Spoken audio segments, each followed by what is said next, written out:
अच्छा माँ, अब तू आराम से सो जाना। मैं महारानी जी की पूजा खत्म होते ही वापस आ जाऊंगा। जल्दी आना। हाँ माँ, जल्दी ही आऊंगा। श्रीमान बेताल, मैं जानने को उत्सुक हूं कि कथा में आगे क्या हो और युद्ध का परिणाम क्या हो। सब बताऊंगा राजन। आगे हुआ ये कि जीवित तितलियां। इसका मतलब सौंदर्य लेखा यहाँ आ रही है और वो ये मेरी स्त्री वाली आवाज भी सुन लेगी। सौंदर्य लेखा? राजन, आप जरा यहीं रुकिए क्योंकि मुझसे मिलने कोई आया है प्रेत लोक से। बेतालनी मैंने बताया था ना, मैं उससे मिलकर उसे वापस भेजकर जल्दी आता हूँ।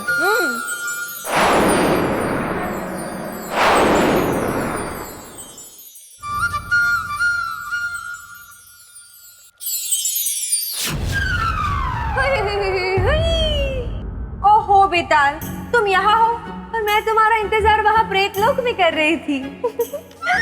अरे बेताल, कुछ तो बोलो। क्या तुम मुझे देखकर खुश नहीं हो? कुछ तो कहो। अब इसको कैसे बताओ कि ब्रह्मदेव ने तो मुझे कुछ बोलने लायक ही नहीं छोड़ा।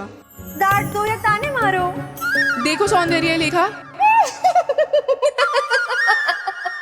अरे बेताल, तुम तो बड़े हंसमुख हो। देखो सौंदर्य लेखा।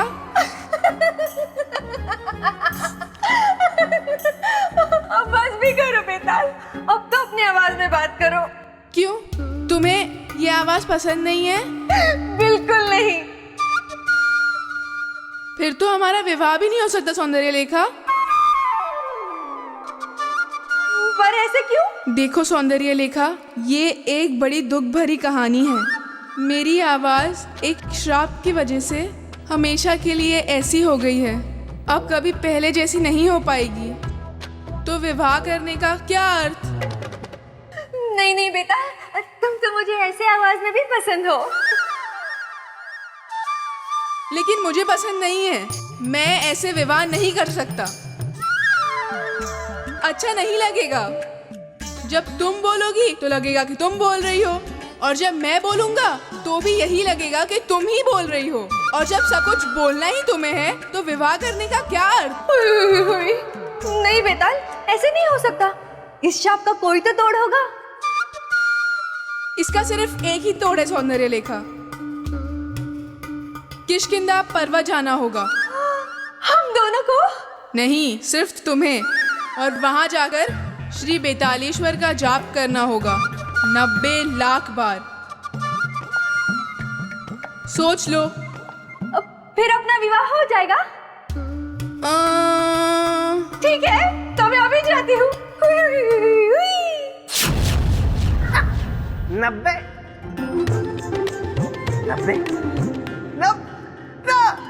90 लाख बार जाप करने के बाद कोई विवाह के लायक बचता है क्या? पगली।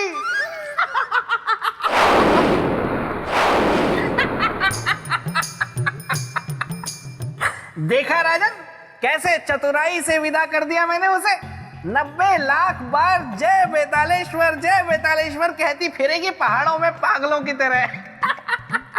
क्योंकि मैं हूं बेताल, जो गलने नहीं देता किसी की भी दाल। और आप करते रहते हैं ऐसे अनेकों अनेक धमाल।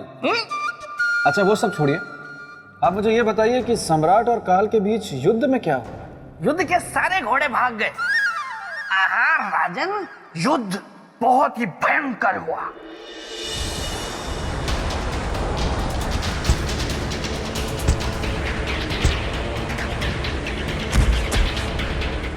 क्यों विक्रमादित्य, और करोगे परोपकार और बचाओगे उस घर के दीपक को? यह तृप्त हो गया मन। नहीं काल, एक परोपकारी का मन तब तक तृप्त नहीं होता जब तक वो अपने परोपकार का परिणाम नहीं देख लेता। तो अभी दिखाता हूं तुम्हें।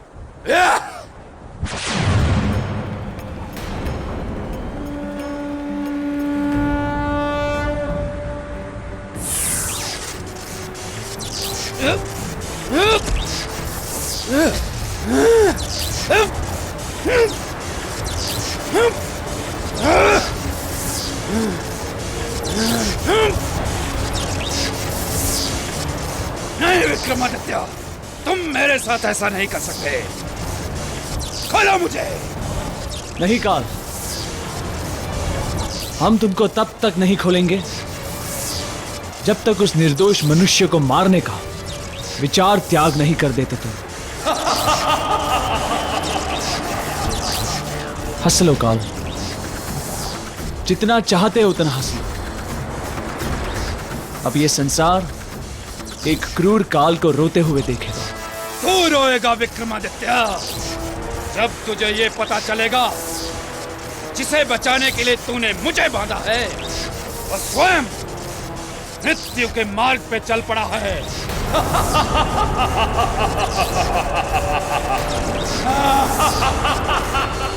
मेरे कारण महारानी जी को पूजा में बहुत देर हो गई।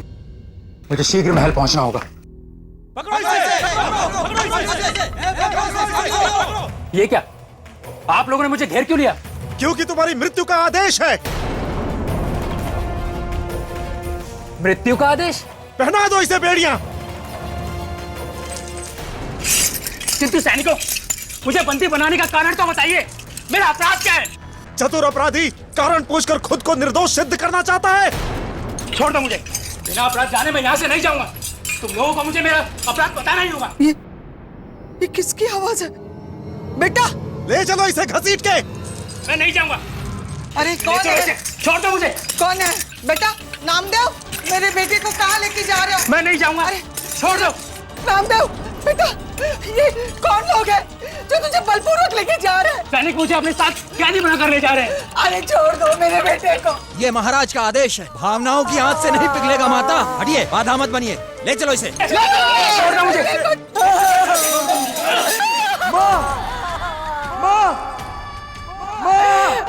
बेटे को छोड़ दो। विक्रमादित्य, खोल दे मुझे, अन्यथा पछताएगा तू। स्वयं के संकट में गिर जाने के भय से किसी निर्दोष के जीवन को संकट में नहीं छोड़ सकते आप। बहुत हट कर रहा है तू, विधि के विधान में बाधा डाल रहा है। मुझे मेरा कार्य करने दे। काल हूं मैं, काल को अपना शत्रु मत बना। शत्रु नहीं बना रहे हैं तुम्हें। जिस तरह से तुम अपना कार्य कर रहे हो, ठीक उसी तरह से हम भी अपना कार्य कर रहे हैं काल। अपने इस परोपकार का दुष्परिणाम जानता है तू। तू मेरा ग्रास बन सकता है। मुक्त कर मुझे।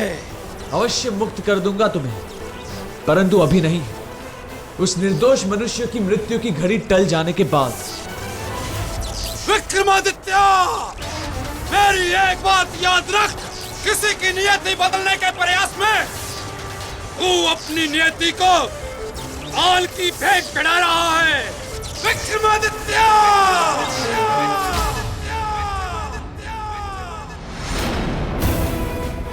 प्रश्न हमारे सुहाग के जीवन का है। हमें अपने सुहाग की रक्षा के लिए काल को रोकना ही होगा। रुक जाइए महारानी, रुक जाइए। नहीं आचार्य जी, अब ये क्षत्राणी रुकेगी तो सीधे काल के सामने। परंतु महारानी, काल को ऐसे नहीं रोका जा सकता है। तो फिर कैसे रोका जा सकता है? क्या विधि है काल को रोकने की? महाकाल की आराधना। तो हम अभी महाकाल की आराधना आरंभ करेंगे। व्यवस्था की जाए। यह भी नहीं कर सकते महारानी। क्यों? अभी क्यों नहीं कर सकते? क्योंकि अभी वो घड़ी आई नहीं। काल को रोकने के लिए महाकाल की आराधना तब करते हैं जब जीवन में काल का प्रभाव दिखना शुरू हो जाता है। तो फिर हमें उस घड़ी का पता कैसे चलेगा? मैं बताऊंगा। ठीक है, पर याद रहे कि काल की वो मनहूस घड़ी निकलनी नहीं चाहिए। दुस्साहसी, विश्वासघाती, नहीं जानता था तू इतना बड़ा छल करेगा। क्षमा करें महाराज, परंतु पूछने की दृष्टता कर रहा हूं। आपके इस क्रोध का कारण क्या है? मेरा अपराध क्या है? तेरा अपराध इतना बड़ा है कि उसके सामने मृत्यु दंड भी छोटा है। बेशक आप मुझे मृत्यु दंड दे दीजिए, परंतु आप मुझे मेरा अपराध बता दीजिए। बिना अपराध जाने मैं अपराध का बोझ लेकर नहीं मरना चाहता। तुझे जिस पेड़ ने छांव दी, तूने उसी की जड़ को काटा है। रखा था मैंने तुझे महारानी की सुरक्षा के लिए, और तूने उन्हीं का अपहरण किया। महारानी का अपहरण? यह आप क्या कह रहे हैं महाराज? मैं भला महारानी का अपहरण क्यों करूंगा? अपराधियों के लक्षण को मैं भली भांति जानता हूं तू नहीं स्वीकारेगा अपने पाप। सैनिकों, इस पापी विश्वासघाती के शरीर को तब तक तीरों से छलनी करो जब तक इसके प्राण ना निकल जाएं। तेरे दंड से संसार सीख लेगी विश्वासघाती कि विश्वास के नाव में छेद करना कितना बड़ा अपराध है। ले जाओ इसे। महाराज, मैंने कुछ नहीं किया है महाराज, मैं निर्दोष हूं महाराज। मेरी बात सुनिए महाराज। महाराज, मेरी बात सुनिए महाराज। अरे कोई तो रक्षा करो मेरे बेटे की, अरे कोई तो बचाओ मुझे अंधी की लाठी को, कोई तो।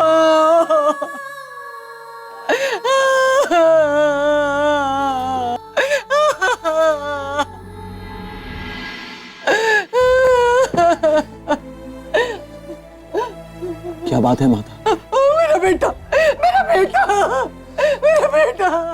क्या हुआ आपके बेटे को? बिना कारण मेरे बेटे को राजा के सैनिक उठाकर ले गए।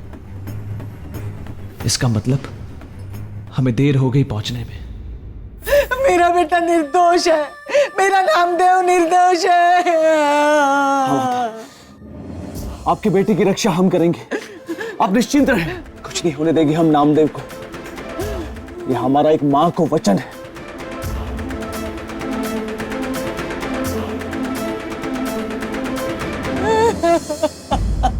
नामदेव, अभी भी समय है, अवसर देता हूं और क्षमा करने का अनुरोध भी करूंगा महाराज से। सेनापति जी, मैंने महारानी को नहीं छिपाया है, उनका अपहरण मैंने नहीं किया है। आप मेरी बात का यकीन क्यों नहीं करते? जो सुरक्षा कर रहा था वही कह रहा है ये बात। सेनापति जी, मैं अपनी माँ की सौगंध खाकर कहता हूँ, मैं विश्वासघाती नहीं हूँ। मैंने महारानी का अपहरण नहीं किया है। ऐसा घिनौना काम करने से पहले मैं कई बार सोचूंगा। मतलब तू अपना मुंह नहीं खोलेगा? सैनिकों, निशाना लगाओ इस पर और छलनी कर दो इसके शरीर को। लगाओ निशाना। मैंने महारानी को नहीं छिपाया है। नामदेव, अभी भी वक्त है, बता, बोल। मैं नहीं जानता सेनापति जी, मैं अपनी माँ की सौगंध खाकर कहता हूँ, कृपया मुझे छोड़ दीजिए। बेचारा नामदेव, इसका अर्थ कि परोपकारी सम्राट विक्रमादित्य अपनी पूरी शक्ति लगाकर भी उस बालक की मृत्यु को टाल नहीं पाए। राजन, आप जिनकी बात कर रहे हैं वो कोई छोटे मोटे राजा नहीं थे, बल्कि सम्राट विक्रमादित्य थे, और आप उन पर संशय कर रहे हैं। भूलिए मत राजन, जहां ना पहुंचे आदित्य वहां पहुंचे विक्रमादित्य।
देवदूत, आप कुछ बोलते क्यों नहीं? आप ठीक है देवदूत?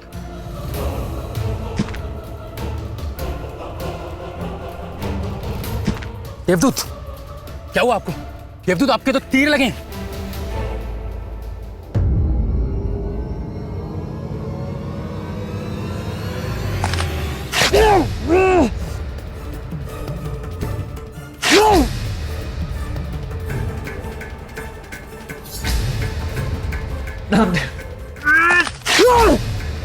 देवदूत, आप ठहरिए, मैं आपके लिए जल लेके आता हूं।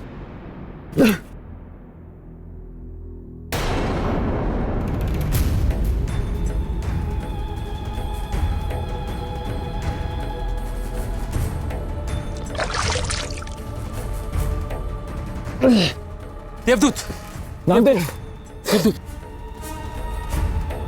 नामदेव, हमारी चिंता मत करो। अपनी माँ को लेकर कोई सुरक्षित स्थान पे जाओ, जाओ।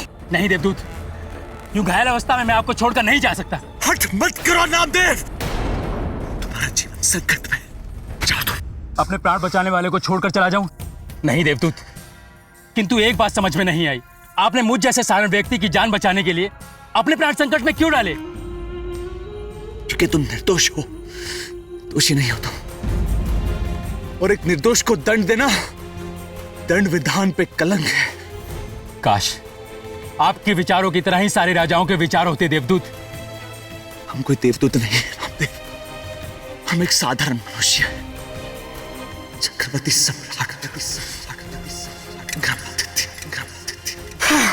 सम्राट, आगे बोलिए सम्राट, सम्राट कुछ बोलिए, सम्राट, सम्राट कुछ बोलिए, सम्राट आंखें खोलिए।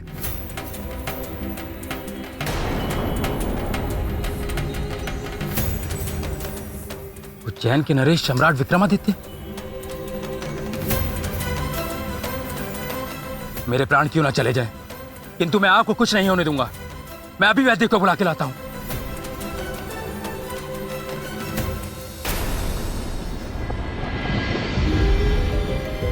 कोई सूचना ना कोई संदेश, न जाने कहां किस अवस्था में होंगे सम्राट। हे परमात्मा, ये किस धीरज की परीक्षा ले रहे हैं आप?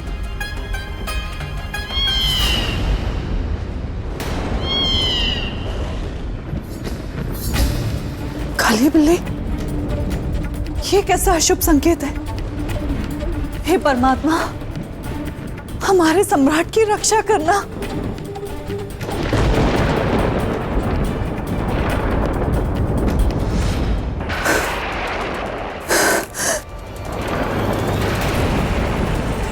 सिंदूर की धार, नहीं, हमारा सिंदूर नहीं बह सकता। हमारे स्वाग पर कोई संकट नहीं आ सकता। धीरज रखिए महारानी जी। धीरज? किस बात का धीरज रखें आचार्य जी? इस बात का जो मैं आपसे बताने जा रहा हूं। तो फिर शीघ्र ही बताइए। महारानी, सम्राट विक्रमादित्य के जीवन में राहु दोष प्रारंभ हो चुका है। वो है तो केवल आज रात्रि तक के लिए, परंतु क्या आचार्य जी? यदि आज की रात कुशलता से बीत गई तो सम्राट के जीवन में कोई अमंगल नहीं होगा। और यदि हुआ तो? ईश्वर न करे ऐसा हो। और यदि हुआ तो चिंता गहन है। तो हम उस चिंता की चिता जला देंगे आचार्य जी। ये एक क्षत्राणी सम्राट विक्रमादित्य की पत्नी चित्रलेखा का वचन है। आप बस हमें उपाय बताएं। उपाय है।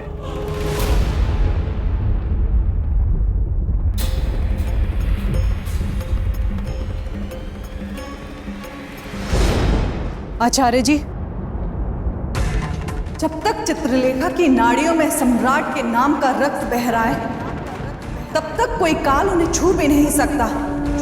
और यदि किसी काल ने उनके निकट आने का दुस्साहस भी किया तो एक सुहागिन का श्राप उसे जलाकर भस्म कर देगा।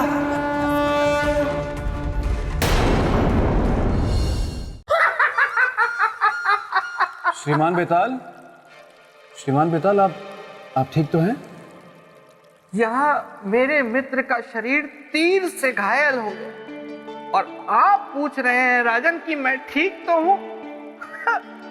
वो तो अच्छा हुआ कि उस वैद्य को थोड़ी बहुत विद्या आती थी और उसने अपनी उस विद्या का प्रयोग करके विक्रम की रक्षा कर ली, वरना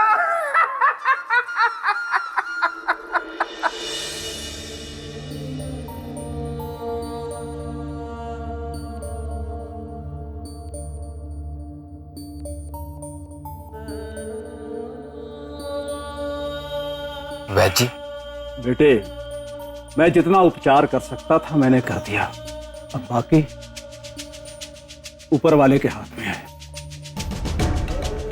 क्योंकि तीर का विष इनके सारे शरीर में फैल चुका है। तो विष का प्रभाव कब खत्म होगा और इन्हें होश कब आएगा?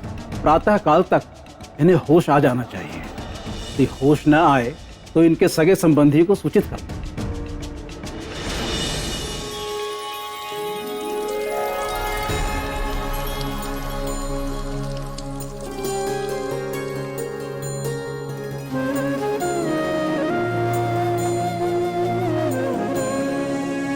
हे महाकाल, जीवन मृत्यु सबको अपने वश में रखने वाले हे महाकाल, हमारी भी पुकार सुन लीजिए। हमारे आंचल में हमारे सुहाग का जीवन डाल दीजिए, डाल दीजिए।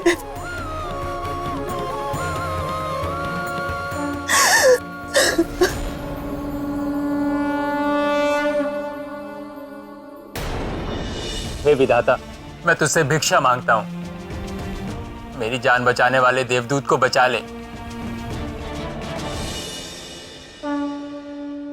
हे महाकाल, हमारी हथेली पर ये दिए तब तक जलेंगे जब तक कि हमारे सम्राट आकर फिर से हमारी मांग में सिंदूर नहीं भर देते और हमें अखंड सौभाग्यवती होने का आशीर्वाद नहीं दे देते। अन्यथा इन्हीं दियों की ज्योत को हम अपनी चिता की ज्वाला बना देंगे।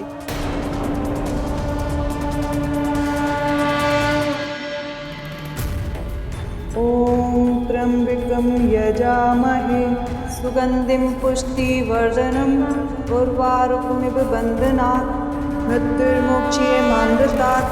ओम त्र्यंबकं यजामहे सुगंधिं पुष्टिवर्धनम् उर्वारुकमिव बन्धनात् मृत्युर्मुक्षीयमामृतात्। ओम त्र्यंबकं यजामहे सुगंधिं पुष्टिवर्धनम् उर्वारुकमिव बन्धनात् मृत्युर्मुक्षीयमामृतात्। हे महाकाल, ये कैसा नृत्य? ओम त्र्यंबकं यजामहे सुगंधिं पुष्टिवर्धनम् उर्वारुकमिव बन्धनात् मृत्युर्मुक्षीयमामृतात्। ओम त्र्यंबकं यजामहे सुगंधिं पुष्टिवर्धनम् उर्वारुकमिव बन्धनात् मृत्युर्मुक्षीयमामृतात्।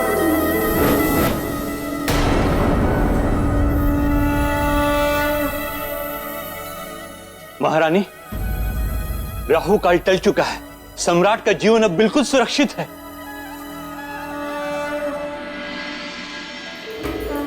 जय हो महाकाल, जय हो।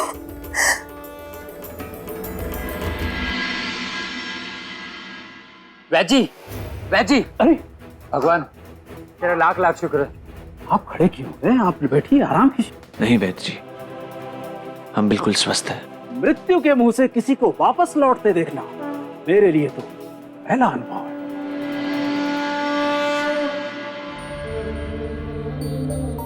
कभी कभी जो औषधि नहीं कर सकती वो आराधना कर जाती है। अवश्य ही आपका जीवन प्रार्थना और आराधना का ही फल है।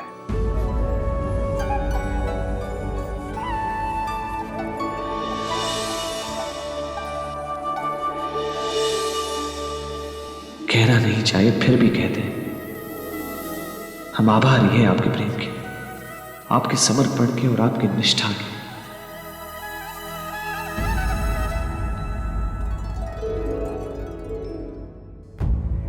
आपका बहुत बहुत धन्यवाद वैद्य जी। खुश रहो। हम पास के जंगल से कुछ औषधि लेकर आता हूं।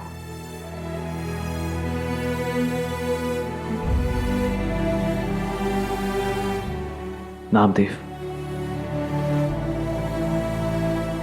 ये जीवन आपकी ही देन है, मैं आजीवन आपका ऋणी रहूंगा।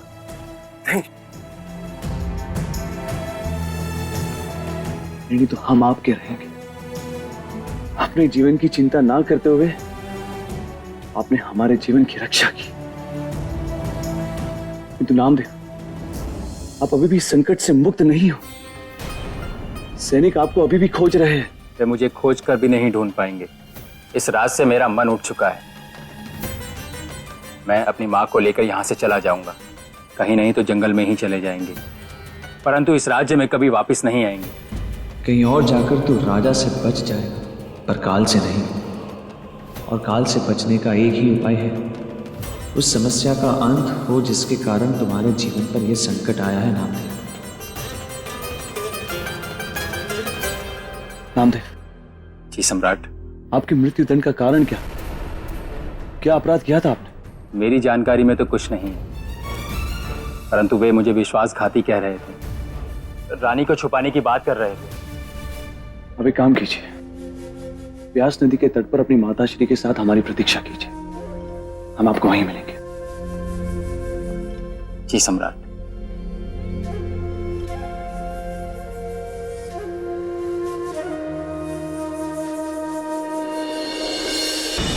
श्रीमान बेताल, श्रीमान बेताल, श्रीमान बेताल, क्या हो गया? आप कुछ बोल क्यों नहीं रहे? चलिए राजन, उज्जैनी चलिए। आम का मौसम आ गया है और मैंने सुना है उज्जैनी के आम बड़े मीठे होते हैं। हम दोनों मिलकर खाएंगे। और सोचिए ना, उज्जैनी की प्रजा आपको देखकर कितनी प्रसन्न हो जाएगी, और महारानी वल्लरी वो तो गद गद हो जाएंगी। चलिए चलिए उज्जैनी चलते हैं, घोड़ा निकालते हैं। नहीं श्रीमान बेताल, अभी ना तो आपकी परीक्षाएं पूरी हुई और ना ही मेरा संकल्प, और जब तक ये पूरे नहीं हो जाते तब तक मैं आम नहीं खाऊंगा। इसीलिए तो मैं चुप। मैं क्या मूर्ख हूं जो आपकी परीक्षाएं ले रहा हूं? आपकी मैं दादी या नानी हूं जो आपको कहानियों पे कहानियां सुना रहा हूं? मैं अब ये सब कुछ नहीं करूंगा। मैं समझा नहीं। इसीलिए मैं आपको समझा रहा हूं। भूल जाइए ये सब कुछ राजन, भूल जाइए ये सिंहासन, भूल जाइए ये परीक्षाएं, भूल जाइए मुझे, बस कहानी खत्म। बेताल, तुम पुनः अपने पद से भटक रहे हो। तुम्हें इसका कठोर दंड मिलेगा। नहीं नहीं, वो मैं भावनाओं में बह गया, इसीलिए ये कह गया।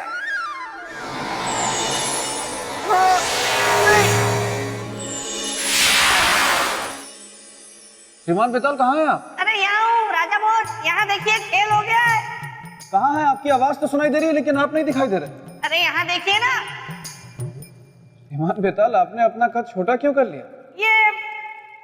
ये मेरी शक्ति है। मैं अपनी शक्ति से अपना कद कितना भी छोटा कर सकता हूँ और कितना भी विशाल का है। मुझ में बहुत सी ऐसी शक्तियां हैं जिनके बारे में मैंने आपको नहीं बताया राजा भोज। एक एक करके निकालता हूँ। कभी मैं शेर भी बन जाता हूँ, और जब मैं शेर बन जाता हूँ तो फिर आसपास कोई दिखाई नहीं देता। आप ये सब छोड़िए, आप सुनिए आगे क्या हुआ। अवश्य। मैं बड़ी कथा आपको छोटे कद से सुनाऊंगा। कैसे बचकर गया वो घुड़सवार? क्षमा करें महाराज, वो हमारे हाथों से बचकर अवश्य चला गया है, पर काल के हाथों वो नहीं बचेगा। हमने तीरों से पूरी तरह उसे भेद दिया है। राजन, परोपकार की रक्षा के लिए मेरे मित्र विक्रमादित्य अपने प्राणों को भी दांव पर लगा दिया, और नामदेव का जीवन बचाने के लिए अपने जीवन की आहुति देने से भी नहीं चूके, और रुद्र प्रताप के सम्मुख जाकर खड़े हो गए। सेनापति, उसका पकड़ा जाना महत्वपूर्ण था, उसका जीवित होना या मृत होना नहीं। यदि तुम लोग उसको पकड़ लेते तो नामदेव के उस षड्यंत्रकारी साथी से हम महारानी का पता लगा सकते थे। महाराज, महाराज,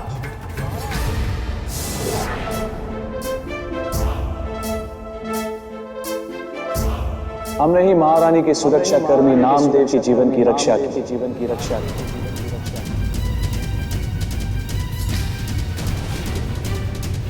चक्रवर्ती सम्राट विक्रमादित्य, आप?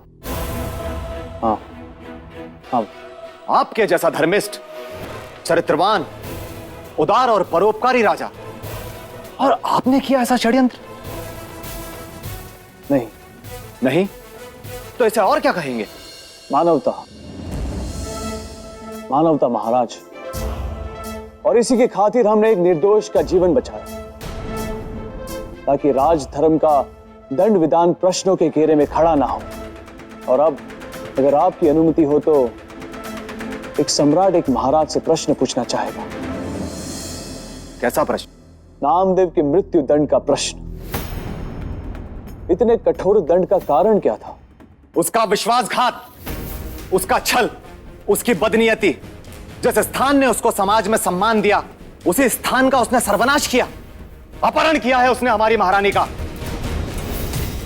अगवा करके ले गया है वो हमारी अर्धांगिनी को। किंतु महाराज, इस बात को आप इतने विश्वास से कैसे कह सकते हैं कि महारानी का अपहरण नामदेव ने ही किया था? इसका कोई ठोस प्रमाण, कोई साक्ष्य है आपके पास? हां है, और ठोस प्रमाण है। क्या है? नामदेव महारानी रागेश्वरी का निजी अंगरक्षक था। कल की ही बात है, महारानी नाग देवता की पूजा करने हेतु नाग मंदिर के लिए जा रही थी। महाराज, आप निराश ना हो, हमारी नागदेव की पूजा व्यर्थ नहीं जाएगी। नागदेव की कृपा से हमें संतान सुख अवश्य ही प्राप्त होगा। नागदेव के प्रति आपकी निष्ठा ने अब हमें भी आशाओं से भर दिया है। हमारी संतान बेल बढ़ेगी, हम भी अब निसंतान नहीं रहेंगे। महाराज की जय हो, महारानी की जय हो। नाग मंदिर जाने की पूरी तैयारी हो चुकी है। चाहिए महाराज। और उसके बाद आरती प्रारंभ होते ही जो अनर्थ हुआ, हम आपसे उसका वर्णन भी नहीं कर सकते सम्राट। ऐसा क्या अनर्थ हो गया महाराज? हे नाग देवता, हमारी प्रार्थना स्वीकार कीजिए। हमें मां बनने का गौरव प्रदान कर हमारे व्रत को सफल कीजिए।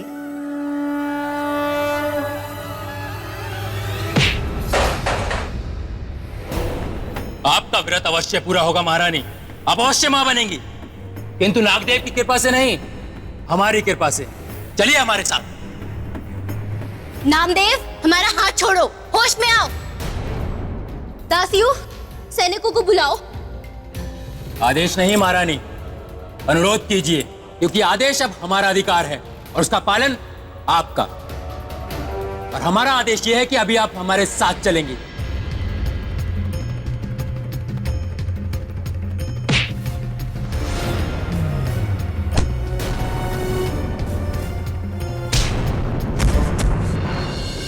ये हमारे वही विश्वास पात्र सैनिक हैं जिन्होंने कल उस कुटिल को रोकने की कोशिश की थी। ये हमारे वही विश्वास पात्र सैनिक हैं जिन्होंने कल उस कुटिल को रोकने की कोशिश की थी। नामदेव का वैसा भयानक रूप हमने आज तक नहीं देखा सम्राट। और सम्राट, ना जाने उसमें इतनी शक्ति कहां से आ गई। हम लोग मानो उसके सामने चींटी थे। बोलिए, क्या आप भी आपको कोई प्रमाण चाहिए, कोई साक्ष्य चाहिए उसके विरुद्ध? महाराज, कभी कभी रस्सी को देखकर भी सांप का भ्रम हो जाता है। आप कहना क्या चाहते हैं? यही कि नामदेव निर्दोष है। मुझे आपकी इस बात से दुख कम और आश्चर्य अधिक हो रहा है कि आपके जैसा गुणी व्यक्ति ऐसी बात कर रहा है। नामदेव के समर्पण को, उसके कर्तव्य परायणता को आप देख भी नहीं पा रहे। महाराज, इसीलिए आपसे अनुरोध है कि हमारे आने तक नामदेव को दंडित करने का अपना यह निर्णय स्थगित रखिएगा। आशा है कि आप मान रखेंगे हमारी अनुरोध का। ठीक है, हम आपके आने तक प्रतीक्षा करेंगे। धन्यवाद। और महारानी रागेश्वरी के स्वागत की भी तैयारी करके रखेगा।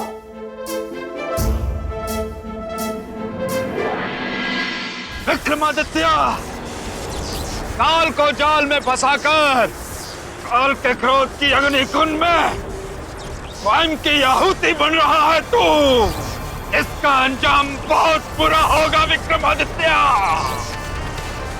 अपना भला चाहता है तो मुक्त कर मुझे और जाने दे नामदेव के पास।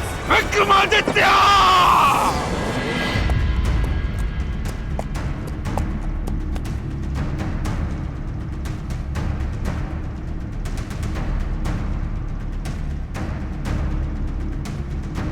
कहां से आ रहे हैं सम्राट? हमारे महाराज रुद्र प्रताप से मिलकर। तो उन्होंने मेरे अपराध के बारे में कुछ बताया? हाँ। क्या बताया? कि कल नाग मंदिर से महारानी रागेश्वरी का अपहरण तुम्ही ने किया था। नहीं सम्राट, ये सरासर झूठ है। मैं अपनी महारानी का अपहरण क्यों करूंगा? कल तो मैं राजमहल गया ही नहीं था नौकरी पर। हाँ सम्राट, ये सत्य कह रहा है। ये कल मेरे पास ही था। ये क्या कह रहे हो तुम? तो फिर नाग मंदिर में महारानी के साथ कौन था? कौन था जिसने तुम्हारा वेश धारण कर सभी को धोखे में रखा? किसी पे कोई संदेह या फिर ऐसी कोई घटना जिससे अपहरण के संकेत मिले हो? याद करो नामदेव, कुछ याद आया?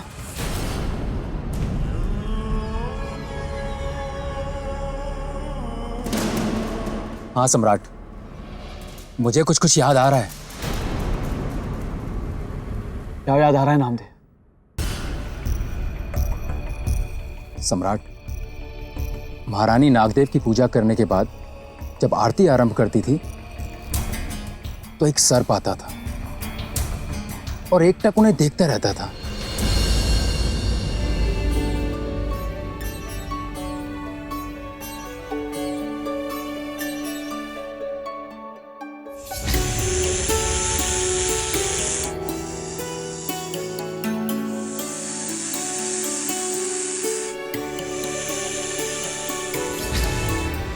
पहले तो मैंने साधारण सी बात समझकर उस पर ध्यान नहीं दिया, परंतु जब वो प्रतिदिन आने लगा तो एक दिन मैंने द्वार पर ही उसका रास्ता रोक लिया।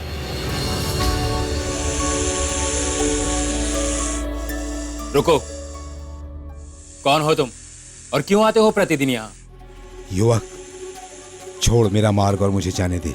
बिना परिचय जाने नहीं दूंगा। परिचय चाहिए? हाँ, क्योंकि मैं महारानी का निजी अंगरक्षक हूं।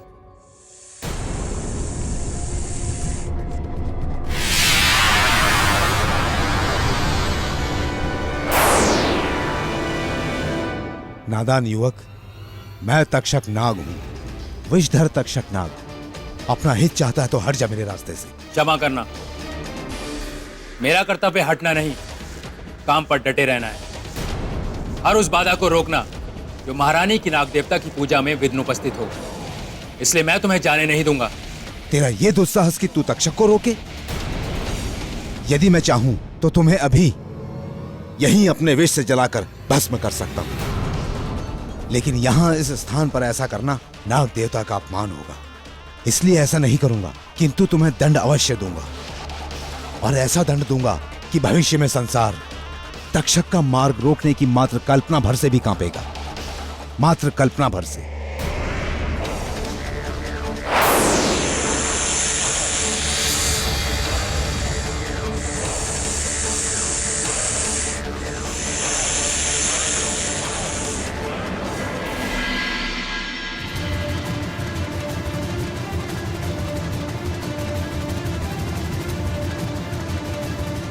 इसका अर्थ है कि तक्षक नाग के साथ तुम्हारी बहस हो गई। हाँ सम्राट, समझ गए।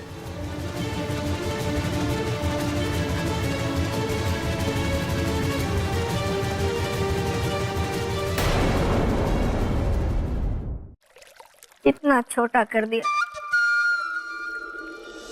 श्रीमान बेताल, मैंने मान लिया कि आप में किसी भी रूप को धरने की शक्ति है, किंतु कृपा करके मुझे आगे की कहानी सुना। मैं जानने के लिए उत्सुक हूं। राजन, ऐसा कीजिए, आप थोड़ा विश्राम कर लीजिए, क्योंकि कहानी सुनाने का अभी मेरा मन नहीं हो रहा। थोड़ी देर बाद मेरा मन हो जाएगा, फिर मैं आपको कहानी सुनाऊंगा। तब तक अगर आप चाहें तो जल और फल ग्रहण कर लीजिए। लेकिन श्रीमान बेताल, मैं भूखा और प्यासा नहीं हूं, पर मैं कथा सुनना चाहता हूं। देखिए, मैं बेमन से सुना तो दूंगा, पर फिर कुछ भूल गए तो इसलिए बाद में सुनाता हूँ ना, जाइए ना। अच्छी बात। बेताल, ब्रह्मदेव, तुम पुनः अपने पथ से भटक रहे हो। नहीं ब्रह्मदेव, ये तो मैंने जानबूझकर ऐसी कहानी सुनाई। मुझे पता था ये सुनकर आप जरूर प्रकट होंगे। कृपया मुझे इससे मुक्त कर दीजिए। ठीक है, किंतु स्मरण रहे, यदि तुम पुनः अपने पथ से भटके तो तुम्हें कठोर दंड मिलेगा। हाँ, मैं नहीं भटकूंगा।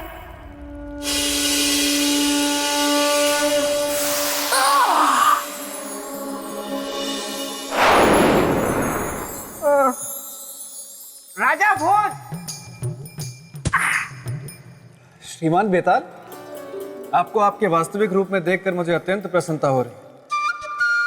धन्यवाद राजन। आइए राजन, मैं अब आपको आगे की कथा सुनाता हूँ। अवश्य। राजन, तक्षक बड़ा ही मायावी नाग था। उसने राजा परीक्षित को भी फूलों के हार में छिपकर डसा था।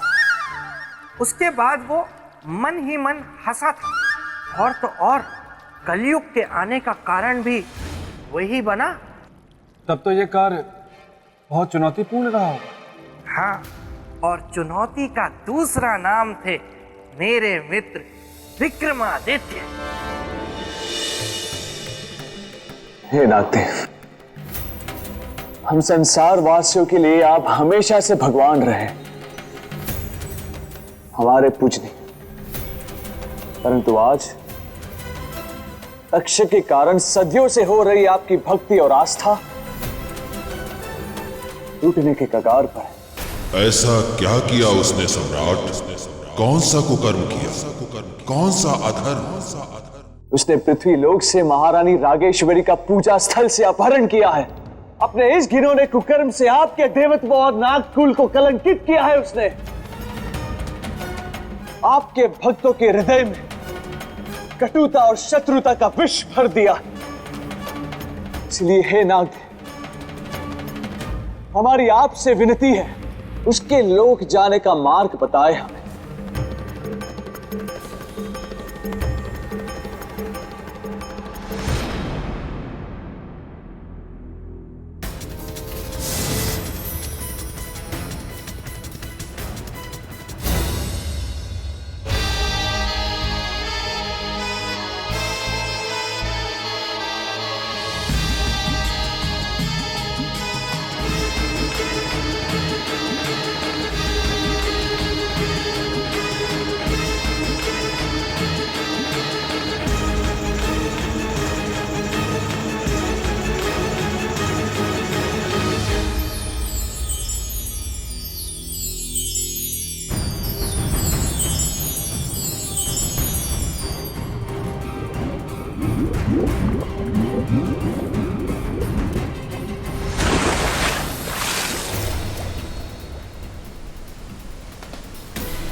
ये है नागलोक।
रुको! कौन हो तुम? सम्राट विक्रमादित्य। कहाँ से आए हो? पृथ्वी लोक से। यहाँ नागलोक में क्या कर रहे हो? तक्षक से मिलने आए। पृथ्वी लोक के वासियों का उनसे मिलना बुरा सपना है। लौट जाओ, अन्यथा तुम हमारे विष के तुम विशेष पात्र बन जाओगे। क्योंकि मनुष्य हमारा दुश्मन है। अपने जीवन का कोई मोह नहीं, परंतु दूसरों के जीवन से अवश्य मोह है। हमारा मार्ग छोड़ो, जाने दो हमें। असंभव! मित्रों, इसे समझाना व्यर्थ है, मार दो इसे।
सम्राट विक्रमादित्य, हमें क्षमा करें सम्राट विक्रमादित्य। हम जान गए हैं कि हमारा विश्व व्रत तोड़ने वाला कौन है।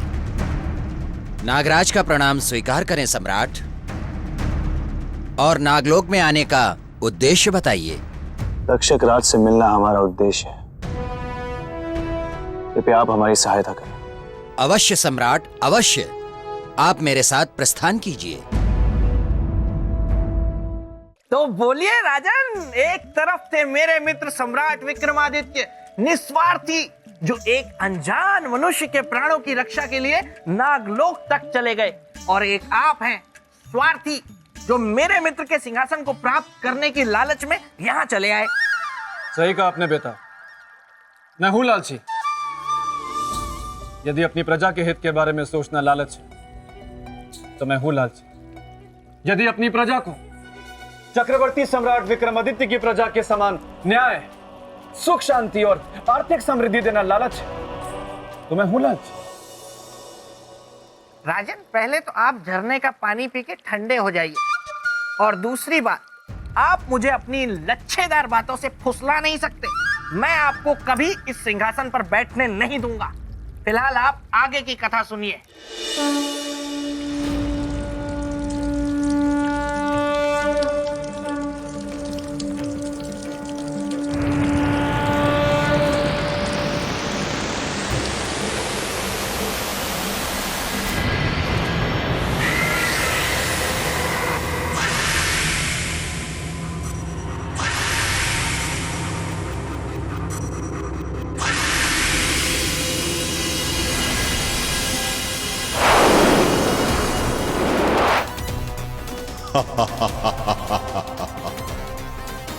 आज के इस शुभ दिन बधाइयां गूंजेंगी इस नागलोक में, क्योंकि तक्षक अपने परम शत्रु मनुष्य की सबसे बड़ी कमजोरी, उसकी एक और पतिव्रता स्त्री के सतीत्व का आज हरण करेगा, उससे विवाह करेगा। एक और जहां मेरे इस कार्य से मेरा प्रतिशोध एक कदम आगे बढ़ेगा, वहीं दूसरी ओर मेरा बल और बलवान होगा।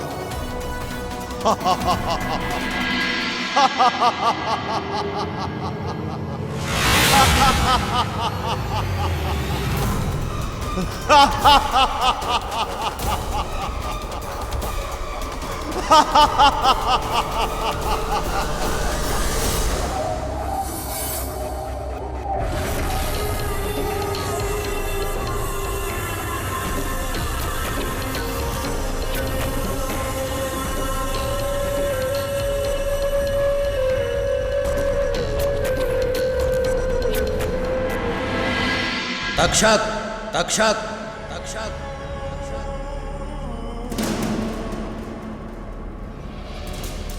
आइए नागराज, पधारिए। तक्षक के विवाह के शुभ अवसर पर आपका स्वागत है।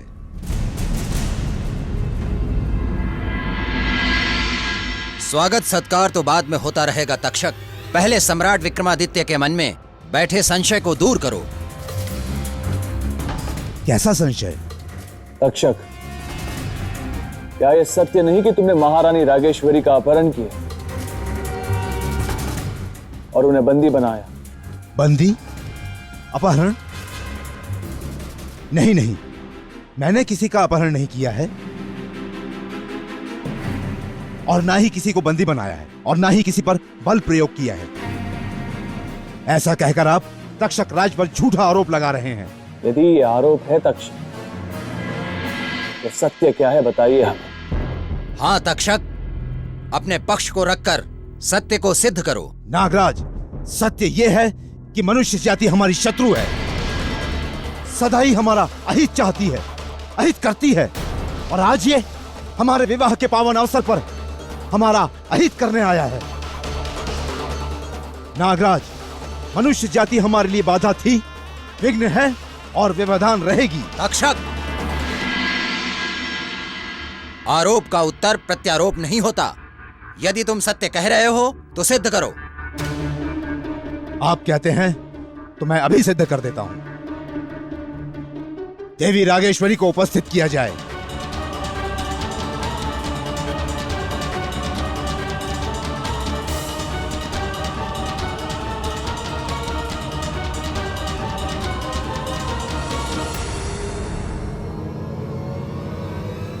सम्राट, भाग्य मनाओ कि तुम नागराज के साथ हो,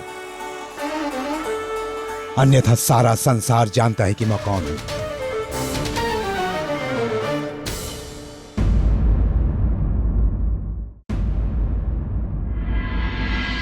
आपने बुलाया स्वामी?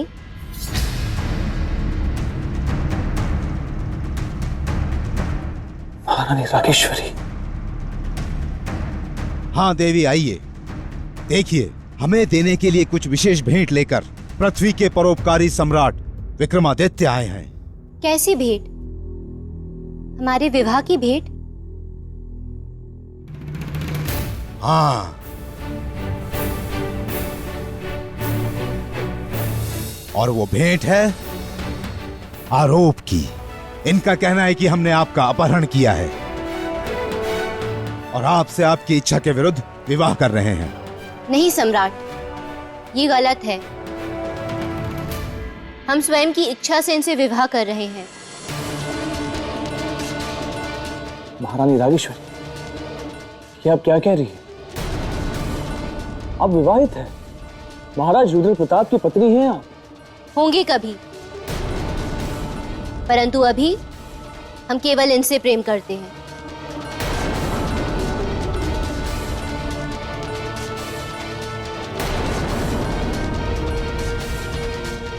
हम नहीं विश्वास करते आप जो कह रही उसमें। आप जो कुछ भी कह रही वो इस तक्षक के भय से कह रही। प्रेम में भय कहाँ सम्राट?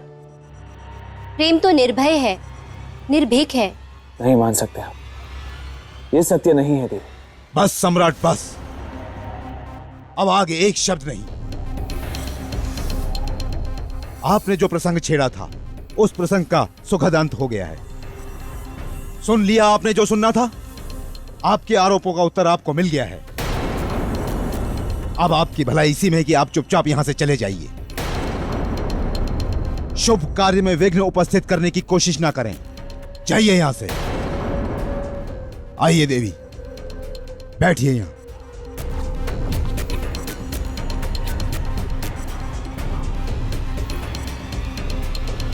और सम्राट विक्रमादित्य, हमारे हृदय की विशालता को देखिए।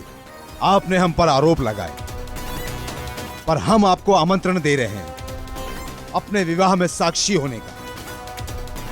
विवाह संपन्न होने पर ही जाइएगा। पुरोहित जी, शुरू कीजिए।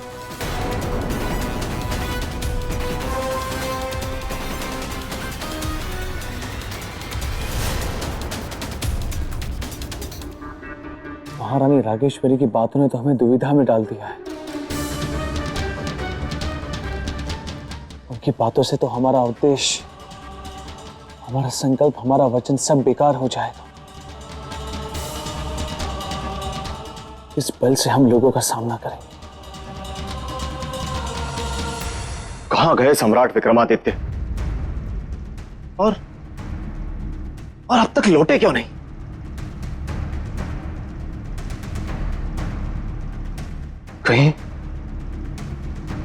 कहीं उन्होंने हमें धोखा तो नहीं दे दिया? महारानी रागेश्वरी चाहे कुछ भी कहे, परंतु हमारी आत्मा यह कहती है कि असली अपराधी तक्षक ही है, और नामदेव के जीवन को बचाने के लिए हमें किसी भी कीमत पर तक्षक को पृथ्वी लोक ले जाना होगा। पुत्र, अब छोड़ दे सम्राट के आने की आस और चल, इससे पहले कि रुद्र प्रताप के सैनिक फिर से तुझे पकड़ने आ जाए, हम लोग कहीं और चले जाते हैं। पुत्र, पुत्र।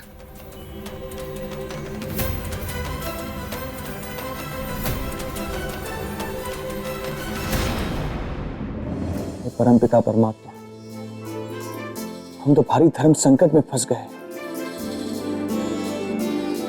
एक तरफ कालदेव बंधे हुए और दूसरी तरफ महारानी रागेश्वरी तक्षक के छल की शिकार हुई। अनर्थ ना हो जाए इसलिए तब तक कालदेव को मुक्त नहीं कर सकते जब तक इस समस्या का हल ना हो जाए। विक्रमादित्य, मुक्त कर मुझे, अन्यथा तू नहीं जानता जिस परोपकार को तू अपने आत्मिक सुख और संतोष का कारण समझ रहा है, वही तेरे लिए कष्टकारक बन जाएगा। तो मुक्त कर मुझे विक्रमादित्य।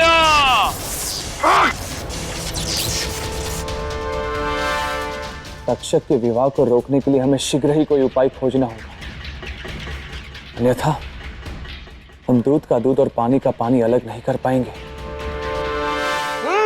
क्या हुआ राजन, है ना ये भंवर जा? बताइए बताइए, क्या हुआ होगा आगे? श्रीमान बेताल, ना तो सत्यत्व भंग हुआ होगा और ना परोपकार की पराजय हुई होगी, क्योंकि अगर एक सत्य है तो दूसरा धर्म, और दोनों अटल है। कर दी ना आपने फिर से वही घिसी पिटी किताबी बातें शुरू। राजन, थोड़ा तो दिमाग लगाइए, समझिए बात को। अरे महारानी तो तक्षक के बस में थी, फिर ऐसा कैसे हो सकता है कि उनका सत्यत्व भंग ना हुआ हो? बोलिए, उत्तर दीजिए। या तो उत्तर दीजिए या भूल जाइए सिंहासन को।